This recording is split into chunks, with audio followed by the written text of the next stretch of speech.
Are you ready to rock and roll? Whoa, there's been a time for rock and roll. Baby, you're driving me crazy. I needed to be free. I don't wanna set the world on fire. Yeah, this is my pleasure. I can show you the world, shining, shimmering, splendid.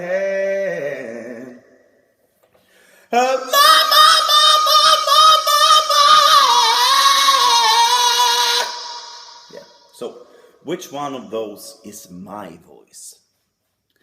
The thing is, none of those sounds are the voice I started out with, and it's sounds that I practiced over time to be able to do and do it consistently. And that's the problem as well. We don't find our voices, we don't have an innate voice. It's something that comes to training and mimicking sounds. That's why we can speak, that's why we can do all these kinds of stuff, and that's also why the voice can be molded into different techniques, into different sounds, and basically the sky is the limit with what you can do.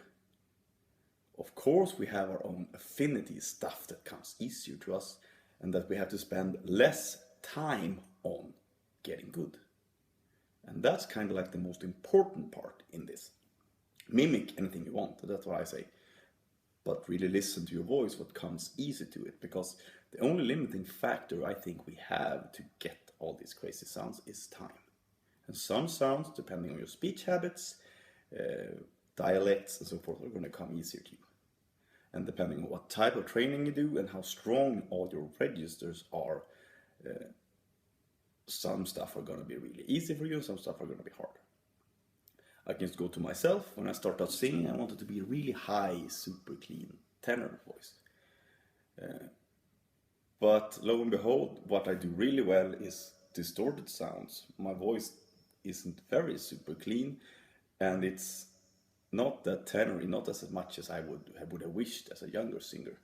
My voice is very baritonal in terms of how it behaves, in terms of where I have the most timbre sounds, and in terms of like where my voice sits. I can hit all the crazy notes, but there are some places and some songs that my voice sits very well in and I can sing without a lot of effort, and there are other songs that are just a drag, even though I have the range for it.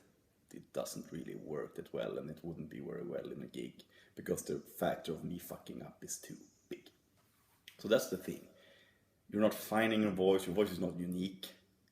We are all very similar. That's my point. Some have a little deeper voice, some have a little higher voice, but other than that, the difference between males and females are not as big as you think.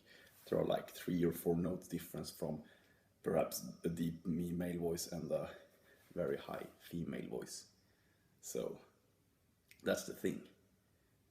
Practice and be smart about what you can do and train it like you're going to the gym, and more sounds are going to open up to you. I can do a lot of different sounds, and for example guys like Tony here in the trad who also he can do millions of different sounds, and all of them are his voice, and all the sounds I can make are my voice. It's completely impossible to not use your voice. You have already found your voice. Now mold it to the stuff that you want. That's the most important part. We have a lot of great techniques here. The 4 Pillars are a really good program. I think Draven's courses are probably really good as well. Try them out and see where it gets you. So, hope this makes stuff a little bit more clear. And cheers and see you guys.